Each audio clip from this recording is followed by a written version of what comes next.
స్వరూపం లేదా క్రీస్తు పోలిక. అది రావాలి మనిషికి.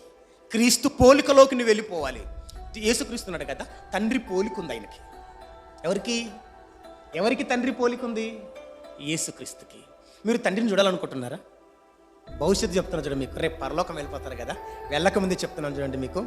యేసుక్రీస్తు పక్కన తండ్రిని కూర్చోపెడితే యేసుక్రీస్తు ఎలా ఉంటాడో తండ్రి అలాగే కనబడతాడు. చూదురులేండి, మీరు వెళ్తాం కదా, మనం వెళ్ళిపోతాం పరలోకానికి ఖచ్చితంగా. మనకు కాకుంటే ఇంకెవరికి ఇస్తాడు? కాకపోతే ఆయనను పోలి నడుచుకుంటాడు. మనకుంది పరలోకం. భాగ్యవంతులం మనం, అదృష్టవంతులం మనం. అదృశ్య దేవుని చూసే అదృష్టవంతులం మనం. చూస్తాం, ఓపిక, వెయిట్. కాకపోతే చెడుకు దూరంగా ఉంది. మన కళ్ళు మంచివి కాదు, జాగ్రత్తగా కాపాడు.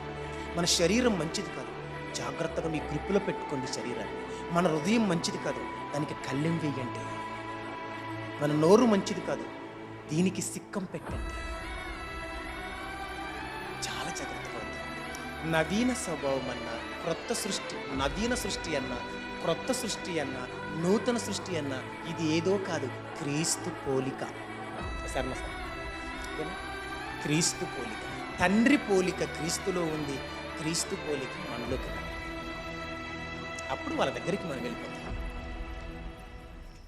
అందుకే అన్నాడు కదా, నన్ను చూచినవాడు ఎవడైనా తండ్రిని చూచినట్టే. నేను ఎలా ఉంటానో నా తండ్రి అలానే ఉంటాడు.